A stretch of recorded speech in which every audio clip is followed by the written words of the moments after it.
ನಮಸ್ಕಾರ, ನೀವು ನೋಡ್ತಾ ಇದ್ದೀರಾ ರಿಪಬ್ಲಿಕ್ ಕನ್ನಡ. ನಾನು ಅಶ್ವಿನಿ ದೇವಾಡಿಗ. ಮುಂದಿನ ಸುದ್ದಿಗಳನ್ನ ಕೊಡೋದಕ್ಕೆ ನನ್ನ ಕಲೀಗ ಸ್ಮಿತಾ ರಂಗನಾಥ್ ಜಾಯ್ನ್ ಆಗಿದ್ದಾರೆ. Over to Smitha. Thank you Ashwini. Venugopal ಹಾಗೆ ಮುಖ್ಯಮಂತ್ರಿ ಸಿದ್ದರಾಮಯ್ಯ ಒಂದೇ ವೇದಿಕೆಯಲ್ಲಿದ್ದಾರೆ. ಅದರಲ್ಲೂ ಕುರ್ಚಿ ಕಾಳಗ ವಿಚಾರಕ್ಕೆ ಸಂಬಂಧಪಟ್ಟಂತೆ ರಾಜ್ಯ ಕಾಂಗ್ರೆಸ್ನ ಒಳಬೇಗುದಿ ಬಗ್ಗೆ ಚರ್ಚೆ ಆಗ್ತಿರೋ ಸಂದರ್ಭದಲ್ಲೇನೆ ವೇಣುಗೋಪಾಲ್ ಹಾಗೆ ಮುಖ್ಯಮಂತ್ರಿಗಳು ಒಂದೇ ಸಭೆಯಲ್ಲಿರೋದು ಸಾಕಷ್ಟು ಕುತೂಹಲಕ್ಕೆ ಕಾರಣವಾಗಿತ್ತು. ಇದೇ ಸಭೆಯಲ್ಲಿ ವೇಣುಗೋಪಾಲ್ನವರಿಗೆ ಪರೋಕ್ಷವಾಗಿ ಸಿದ್ದರಾಮಯ್ಯನವರ ಕಡೆಯಿಂದ ಒಂದಷ್ಟು ಮೆಸೇಜ್ಗಳು, ಸಂದೇಶಗಳು ಪಾಸ್ ಆಯ್ತಾ ಅಂತ ಹೇಳಿ ವೈರಾಗ್ಯದ ಮಾತಿನ ಬೆನ್ನಲ್ಲೇ ಹೈಕಮಾಂಡ್ಗೆನೆ ಕೌಂಟರ್ ಕೊಡೋ ಪ್ರಯತ್ನದ ರೀತಿಯಲ್ಲಿ ಸಿದ್ದರಾಮಯ್ಯನವರು ಮಾತನಾಡ್ಬಿಟ್ರ. ಹೈಕಮಾಂಡ್ ತೀರ್ಮಾನಕ್ಕೆ ನಾನು ಯಾವಾಗಲೂ ಬದ್ಧ, ಸಿಎಂ ಸ್ಥಾನದಲ್ಲಿ ಮುಂದುವರಿಯೋಕೆ ಸಿದ್ದನಾಗಿದ್ದೇನೆ. ರಾಹುಲ್ ಗಾಂಧಿ ಹೇಳಿದ್ರೆ ಸಿಎಂ ಸ್ಥಾನವನ್ನ ಬಿಟ್ಕೊಡ್ತೇನೆ. ಕೆಸಿ ವೇಣುಗೋಪಾಲ್ ಮುಂದೆಯೇ ಸಿದ್ದರಾಮಯ್ಯನವರು ಈ ರೀತಿಯಾಗಿ ಮಾತನಾಡಿದ್ದಾರೆ ಅನ್ನೋದು ರಿಪಬ್ಲಿಕ್ ಕನ್ನಡಕ್ಕೆ ಲಭ್ಯವಾಗಿರುವ ಇನ್ಸೈಡ್ ಮಾಹಿತಿ.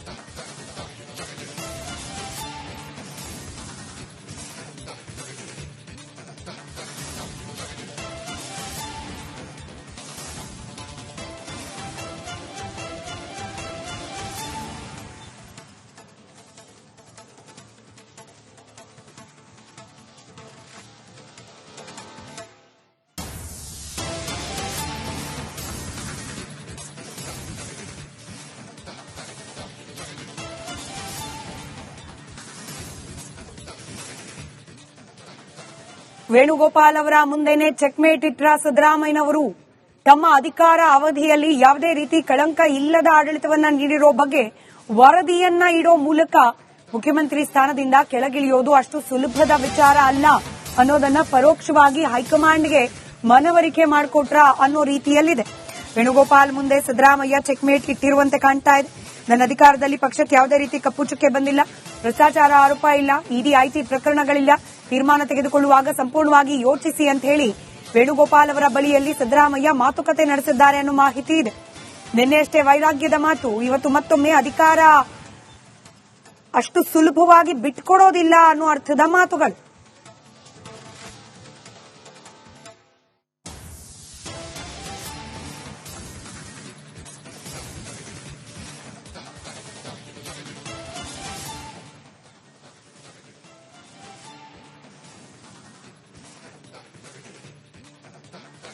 ಮತ್ತಷ್ಟು ಡೀಟೇಲ್ಸ್ ನೊಂದಿಗೆ ನಮ್ಮ ಪ್ರತಿನಿಧಿ ಬಸವರಾಜ್ ನೇರ ಸಂಪರ್ಕದಲ್ಲಿದ್ದಾರೆ. ಬಸವರಾಜ್, ಇನ್ನೇನು ಮುಗೀತು, ಕ್ಲೈಮ್ಯಾಕ್ಸ್ ಸಿಕ್ಕೇ ಬಿಡ್ತು ಅನ್ನೋ ಹೊತ್ತಿಗೆ ಕುರ್ಚಿ ಕಾಳಗ ಪಾರ್ಟ್ 2, ಪಾರ್ಟ್ 3, ಪಾರ್ಟ್ 4 ಹಿಂಗೆ ಮುಂದುವರಿತಲೇ ಇದೆ.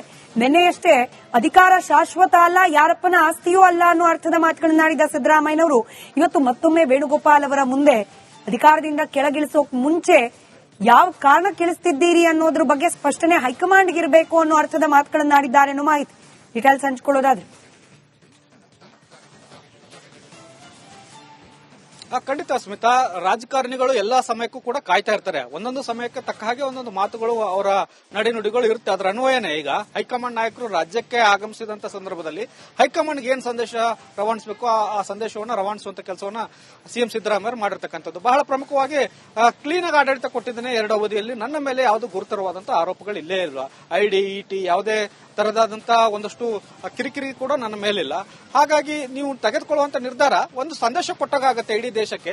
ಅದನ್ನ ಯೋಚಿಸಿ ತೆಗೆದುಕೊಳ್ಳಿ. ಹೈಕಮಾಂಡ್ ತೆಗೆದುಕೊಳ್ಳುವಂತ ನಿರ್ಧಾರಕ್ಕೆ ನಾನು ಬದ್ನಾಗೆ ಇರ್ತೇನೆ ಅನ್ನುವಂತ ಮಾತನ್ನ ಪದೇ ಪದೇ ಹೇಳ್ತಾ ಇದ್ದಾರೆ. ಆದ್ರೆ ತೆಗೆದುಕೊಳ್ಳೋಕ್ಕೂ ಮುಂಚಿತವಾಗಿ ಒಂದ್ಸರಿ ಯೋಚಿಸಿ. ಯಾಕಂದ್ರೆ ಮುಂದಿನ ಬೆಳವಣಿಗೆಗಳು ರಾಜಕೀಯವಾಗಿ ಕಾಂಗ್ರೆಸ್ಗೆ ಪೂರಕವಾಗೇ ಇರ್ತವೆ ಅಂತ ಹೇಳಕ್ಕಾಗಲ್ಲ. ನೀವು ತೆಗೆದುಕೊಂಡಂತ ನಿರ್ಧಾರಗಳು ಮುಂದಿನ ದಿನಗಳಲ್ಲಿ ಒಂದಷ್ಟು ಕಾಂಗ್ರೆಸ್ ಪಕ್ಷಕ್ಕೆ ಹಿನ್ನಡೆನ ತಂದುಕೊಡಬಹುದು. ರಾಜ್ಯದಲ್ಲೂ ಕೂಡ ಹಿನ್ನಡೆಗೆ ಅವಕಾಶಗಳಾಗ್ಬಿಡಬಹುದು. ಈಗೇನೋ ಚುನಾವಣೆ ಆಗಿದೆ, 2.5 ವರ್ಷಕ್ಕೆ ಮತ್ತೊಂದು ಚುನಾವಣೆ ಬರುತ್ತೆ, ಆಗಿನ ಮನಸ್ಥಿತಿ ಬೇರೆ ತರ ಇರ್ತವೆ. ಹಾಗಾಗಿ ನಾನಂತೂ ನೀವು ಹೇಳಿದ್ರೆ ಮುಂದುವರೆಯಕ್ಕೆ ಸಿದ್ಧನಾಗಿದ್ದೇನೆ. ಒಂದು ವೇಳೆ ನೀವು ಹೇಳಿದರೆ ಬೇಡ ಇಳಿರಿ ಅಂದ್ರೆ ನಾನು ಇಳಿಯಕ್ಕೂ ಸಿದ್ಧನಾಗಿದ್ದೇನೆ. ಆದ್ರೆ ಅದಕ್ಕೂ ಮುಂಚಿತವಾಗಿ ನೀವೆಲ್ಲ ಪಕ್ಷದ ಬೆಳವಣಿಗೆಗಳನ್ನ ಗಮನಿಸಿ, ರಾಜ್ಯದ ಗಮನ ಮತ್ತೆ ನನ್ನ ನಡೆಯನ್ನ ಗಮನಿಸಿ ನೀವು ನಿರ್ಧಾರವನ್ನು ತೆಗೆದುಕೊಳ್ಬೇಕು ಅನ್ನುವಂತ ಮಾತುಗಳನ್ನ ವೇಣುಗೋಪಾಲ್ ಅವರ ಮುಂದೆ ಸಿಎಂ ಸಿದ್ದರಾಮಯ್ಯ ಅವರು ಹೇಳಿದ್ದಾರೆ ಅನ್ನುವಂತ ಮಾತುಗಳು ಈಗ ಲಭ್ಯ ಆಗ್ತಾ ಇರತಕ್ಕಂಥದ್ದು. ಈ ಮೂಲಕ ಇನ್ನು ಹೈಕಮಾಂಡ್ ಯಾವುದೇ ನಿರ್ಧಾರಗಳನ್ನ ಮಾಡಿಲ್ಲ.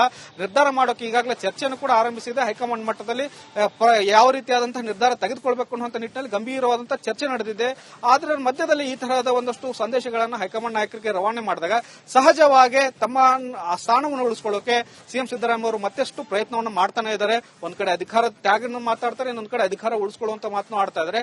ಅಂತಿಮವಾಗಿ ಹೈಕಮಾಂಡ್ ಏನ್ ನಿರ್ಧಾರ ತೆಗೆದುಕೊಳ್ಳುತ್ತೆ ಅದರ ಮೇಲೆ ಮುಂದಿನ ನಡೆಯನ್ನ ಸಿಎಂ ಸಿದ್ದರಾಮಯ್ಯ ಅವರು ಮಾಡಬಹುದು. ಅವರ ಬಣ ಕೂಡ ಆ ಹೈಕಮಾಂಡ್ ನಡೆಯ ಮೇಲೆ ಒಂದಷ್ಟು ಸ್ಟ್ರಾಟಜಿಗಳನ್ನ ಇನ್ನಷ್ಟು ಹೆಚ್ಚಾಗಿ ಮಾಡುವಂತ ಸಾಧ್ಯತೆಗಳು ಸದ್ಯಕ್ಕೆ ಗೋಚರಿಸ್ತಾ ಇದ್ದಾವೆ. ಸ್ಮಿತಾ, ನಮಸ್ಕಾರ. ನೀವು ನೋಡ್ತಾ ಇದ್ದೀರಾ ರಿಪಬ್ಲಿಕ್ ಕನ್ನಡ. ನಾನು ಅಶ್ವಿನಿ ದೇವಾಡಿಗ. ಮುಂದಿನ ಸುದ್ದಿಗಳನ್ನ ಕೊಡೋದಕ್ಕೆ ನನ್ನ ಕಲೀಗ ಸ್ಮಿತಾ ರಂಗನಾಥ್ ಜಾಯ್ನ್ ಆಗಿದ್ದಾರೆ. Over to Smitha. Thank you Ashwini. Venugopal ಹಾಗೆ ಮುಖ್ಯಮಂತ್ರಿ ಸಿದ್ದರಾಮಯ್ಯ ಒಂದೇ ವೇದಿಕೆಯಲ್ಲಿದ್ದಾರೆ. ಅದರಲ್ಲೂ ಕುರ್ಚಿ ಕಾಳಗ ವಿಚಾರಕ್ಕೆ ಸಂಬಂಧಪಟ್ಟಂತೆ ರಾಜ್ಯ ಕಾಂಗ್ರೆಸ್ನ ಒಳಬೇಗುದಿ ಬಗ್ಗೆ ಚರ್ಚೆ ಆಗ್ತಿರೋ ಸಂದರ್ಭದಲ್ಲೇನೆ ವೇಣುಗೋಪಾಲ್ ಹಾಗೆ ಮುಖ್ಯಮಂತ್ರಿಗಳು ಒಂದೇ ಸಭೆಯಲ್ಲಿರೋದು ಸಾಕಷ್ಟು ಕುತೂಹಲಕ್ಕೆ ಕಾರಣವಾಗಿತ್ತು. ಇದೇ ಸಭೆಯಲ್ಲಿ ವೇಣುಗೋಪಾಲ್ನವರಿಗೆ ಪರೋಕ್ಷವಾಗಿ ಸಿದ್ದರಾಮಯ್ಯನವರ ಕಡೆಯಿಂದ ಒಂದಷ್ಟು ಸಂದೇಶಗಳು ಪಾಸ್ ಆಯ್ತಾ ಅಂತ ಹೇಳಿ ವೈರಾಗ್ಯದ ಮಾತಿನ ಬೆನ್ನಲ್ಲೇ ಹೈಕಮಾಂಡ್ಗೆನೆ ಕೌಂಟರ್ ಕೊಡೋ ಪ್ರಯತ್ನದ ರೀತಿಯಲ್ಲಿ ಸಿದ್ದರಾಮಯ್ಯನವರು ಮಾತನಾಡ್ಬಿಟ್ರ. ಹೈಕಮಾಂಡ್ ತೀರ್ಮಾನಕ್ಕೆ ನಾನು ಯಾವಾಗ್ಲೂ ಬದ್ಧ, ಸಿಎಂ ಸ್ಥಾನದಲ್ಲಿ ಮುಂದುವರಿಯೋಕೆ ಸಿದ್ದನಾಗಿದ್ದೇನೆ. ರಾಹುಲ್ ಗಾಂಧಿ ಹೇಳಿದ್ರೆ ಸಿಎಂ ಸ್ಥಾನವನ್ನ ಬಿಟ್ಕೊಡ್ತೇನೆ. ಕೆಸಿ ವೇಣುಗೋಪಾಲ್ ಮುಂದೆಯೇ ಸಿದ್ದರಾಮಯ್ಯನವರು ಈ ರೀತಿಯಾಗಿ ಮಾತನಾಡಿದ್ದಾರೆ ಅನ್ನೋದು ರಿಪಬ್ಲಿಕ್ ಕನ್ನಡಕ್ಕೆ ಲಭ್ಯವಾಗಿರುವ ಇನ್ಸೈಡ್ ಮಾಹಿತಿ.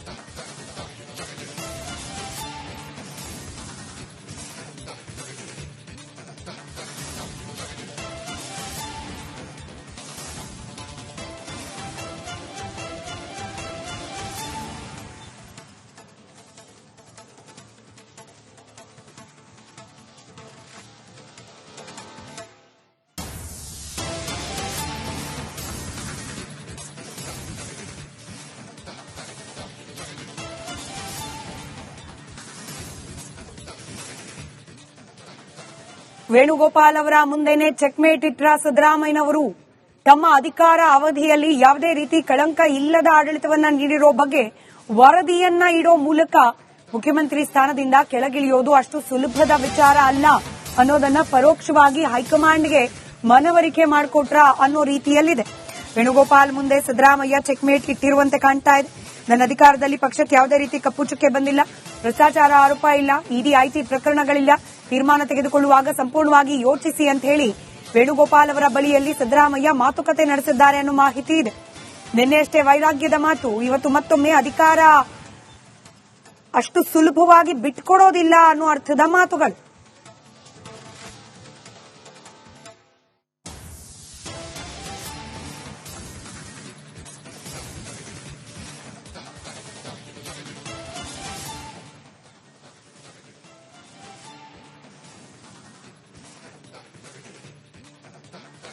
ಮತ್ತಷ್ಟು ಡೀಟೇಲ್ಸ್ನೊಂದಿಗೆ ನಮ್ಮ ಪ್ರತಿನಿಧಿ ಬಸವರಾಜ್ ನೇರ ಸಂಪರ್ಕದಲ್ಲಿದ್ದಾರೆ. ಬಸವರಾಜ್, ಇನ್ನೇನು ಮುಗೀತು, ಕ್ಲೈಮ್ಯಾಕ್ಸ್ ಸಿಕ್ಕೇ ಬಿಡ್ತು ಅನ್ನೋ ಹೊತ್ತಿಗೆ ಕುರ್ಚಿ ಕಾಳಗ ಪಾರ್ಟ್ 2, ಪಾರ್ಟ್ 3, ಪಾರ್ಟ್ 4 ಹಿಂಗೆ ಮುಂದುವರಿತಲೇ ಇದೆ.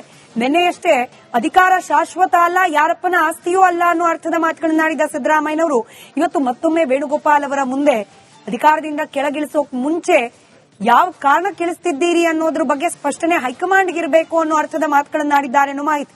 ಡೀಟೇಲ್ಸ್ ಹಂಚಿಕೊಳ್ಳೋದಾದ್ರೆ ಖಂಡಿತ ಸ್ಮಿತಾ, ರಾಜಕಾರಣಿಗಳು ಎಲ್ಲಾ ಸಮಯಕ್ಕೂ ಕೂಡ ಕಾಯ್ತಾ ಇರ್ತಾರೆ. ಒಂದೊಂದು ಸಮಯಕ್ಕೆ ತಕ್ಕ ಹಾಗೆ ಒಂದೊಂದು ಮಾತುಗಳು ಅವರ ನಡೆನುಡಿಗಳು ಇರುತ್ತೆ. ಅದರ ಅನ್ವಯನೇ ಈಗ ಹೈಕಮಾಂಡ್ ನಾಯಕರು ರಾಜ್ಯಕ್ಕೆ ಆಗಮಿಸಿದಂತ ಸಂದರ್ಭದಲ್ಲಿ ಹೈಕಮಾಂಡ್ಗೆ ಏನ್ ಸಂದೇಶ ರವಾನಿಸಬೇಕು ಆ ಸಂದೇಶವನ್ನು ರವಾನಿಸುವಂತ ಕೆಲಸವನ್ನ ಸಿಎಂ ಸಿದ್ದರಾಮಯ್ಯ ಮಾಡಿರ್ತಕ್ಕಂಥದ್ದು. ಬಹಳ ಪ್ರಮುಖವಾಗಿ ಕ್ಲೀನ್ ಆಗಿ ಆಡಳಿತ ಕೊಟ್ಟಿದ್ದೇನೆ 2 ಅವಧಿಯಲ್ಲಿ, ನನ್ನ ಮೇಲೆ ಯಾವುದು ಗುರುತರವಾದಂತಹ ಆರೋಪಗಳು ಇಲ್ಲೇ ಇಲ್ವಾ, ಐಡಿ ಇಟಿ ಯಾವುದೇ ತರದಾದಂತಹ ಒಂದಷ್ಟು ಕಿರಿಕಿರಿ ಕೂಡ ನನ್ನ ಮೇಲಿಲ್ಲ. ಹಾಗಾಗಿ ನೀವು ತೆಗೆದುಕೊಳ್ಳುವಂತ ನಿರ್ಧಾರ ಒಂದು ಸಂದೇಶ ಕೊಟ್ಟಾಗತ್ತೆ ಇಡೀ ದೇಶಕ್ಕೆ. ಅದನ್ನ ಯೋಚಿಸಿ ತೆಗೆದುಕೊಳ್ಳಿ. ಹೈಕಮಾಂಡ್ ತೆಗೆದುಕೊಳ್ಳುವಂತ ನಿರ್ಧಾರಕ್ಕೆ ನಾನು ಬದ್ನಾಗೆ ಇರ್ತೇನೆ ಅನ್ನುವಂತ ಮಾತನ್ನ ಪದೇ ಪದೇ ಹೇಳ್ತಾ ಇದ್ದಾರೆ. ಆದ್ರೆ ತೆಗೆದುಕೊಳ್ಳೋಕ್ಕೂ ಮುಂಚಿತವಾಗಿ ಒಂದ್ಸರಿ ಯೋಚಿಸಿ.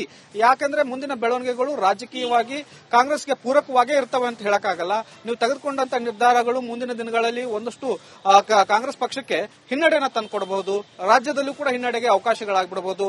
ಈಗೇನೋ ಚುನಾವಣೆ ಆಗಿದೆ, ಇನ್ನು 2.5 ವರ್ಷ ವರ್ಷಕ್ಕೆ ಮತ್ತೊಂದು ಚುನಾವಣೆ ಬರುತ್ತೆ, ಆಗಿನ ಮನಸ್ಥಿತಿ ಬೇರೆ ತರ ಇರ್ತವೆ. ಹಾಗಾಗಿ ನಾನಂತೂ ನೀವು ಹೇಳಿದ್ರೆ ಮುಂದುವರೆಯಕ್ಕೆ ಸಿದ್ಧನಾಗಿದ್ದೇನೆ. ಒಂದು ವೇಳೆ ನೀವು ಹೇಳಿದರೆ ಬೇಡ ಇಳಿರಿ ಅಂದ್ರೆ ನಾನು ಇಳಿಯಕ್ಕೂ ಸಿದ್ಧನಾಗಿದ್ದೇನೆ. ಆದ್ರೆ ಅದಕ್ಕೂ ಮುಂಚಿತವಾಗಿ ನೀವೆಲ್ಲ ಪಕ್ಷದ ಬೆಳವಣಿಗೆಗಳನ್ನ ಗಮನಿಸಿ, ರಾಜ್ಯದ ಗಮನ ಮತ್ತೆ ನನ್ನ ನಡೆಯನ್ನ ಗಮನಿಸಿ ನೀವು ನಿರ್ಧಾರವನ್ನು ತೆಗೆದುಕೊಳ್ಬೇಕು ಅನ್ನುವಂತ ಮಾತುಗಳನ್ನ ವೇಣುಗೋಪಾಲ್ ಅವ್ರ ಮುಂದೆ ಸಿಎಂ ಸಿದ್ದರಾಮಯ್ಯ ಅವರು ಹೇಳಿದ್ದಾರೆ ಅನ್ನುವಂತ ಮಾತುಗಳು ಈಗ ಲಭ್ಯ ಆಗ್ತಾ ಇರತಕ್ಕಂಥದ್ದು. ಈ ಮೂಲಕ ಇನ್ನು ಹೈಕಮಾಂಡ್ ಯಾವುದೇ ನಿರ್ಧಾರಗಳನ್ನ ಮಾಡಿಲ್ಲ. ನಿರ್ಧಾರ ಮಾಡೋಕೆ ಈಗಾಗಲೇ ಚರ್ಚೆಯನ್ನು ಕೂಡ ಆರಂಭಿಸಿದೆ. ಹೈಕಮಾಂಡ್ ಮಟ್ಟದಲ್ಲಿ ಯಾವ ರೀತಿಯಾದಂತಹ ನಿರ್ಧಾರ ತೆಗೆದುಕೊಳ್ಬೇಕು ಅನ್ನುವಂತ ನಿಟ್ಟಿನಲ್ಲಿ ಗಂಭೀರವಾದಂತಹ ಚರ್ಚೆ ನಡೆದಿದೆ. ಆದ್ರೆ ಮಧ್ಯದಲ್ಲಿ ಈ ತರಹದ ಒಂದಷ್ಟು ಸಂದೇಶಗಳನ್ನ ಹೈಕಮಾಂಡ್ ನಾಯಕರಿಗೆ ರವಾನೆ ಮಾಡಿದಾಗ ಸಹಜವಾಗಿ ತಮ್ಮ ಸ್ಥಾನವನ್ನು ಉಳಿಸಿಕೊಳ್ಳೋಕೆ ಸಿಎಂ ಸಿದ್ದರಾಮಯ್ಯ ಅವರು ಮತ್ತಷ್ಟು ಪ್ರಯತ್ನವನ್ನು ಮಾಡ್ತಾನೆ ಇದ್ದಾರೆ. ಒಂದ್ ಕಡೆ ಅಧಿಕಾರ ತ್ಯಾಗವನ್ನು ಮಾತಾಡ್ತಾರೆ, ಇನ್ನೊಂದ್ ಕಡೆ ಅಧಿಕಾರ ಉಳಿಸಿಕೊಳ್ಳುವಂತ ಮಾತನ್ನು ಆಡ್ತಾ ಇದ್ದಾರೆ. ಅಂತಿಮವಾಗಿ ಹೈಕಮಾಂಡ್ ಏನ್ ನಿರ್ಧಾರ ತೆಗೆದುಕೊಳ್ಳುತ್ತೆ ಅದರ ಮೇಲೆ ಮುಂದಿನ ನಡೆಯನ್ನ ಸಿಎಂ ಸಿದ್ದರಾಮಯ್ಯ ಅವರು ಮಾಡಬಹುದು. ಅವರ ಬಣ ಕೂಡ ಆ ಹೈಕಮಾಂಡ್ ನಡೆಯ ಮೇಲೆ ಒಂದಷ್ಟು ಸ್ಟ್ರಾಟಜಿಗಳನ್ನ ಇನ್ನಷ್ಟು ಹೆಚ್ಚಾಗಿ ಮಾಡುವಂತ ಸಾಧ್ಯತೆಗಳು ಸದ್ಯಕ್ಕೆ ಗೋಚರಿಸ್ತಾ ಇದ್ದಾವೆ. ಸ್ಮಿತಾ.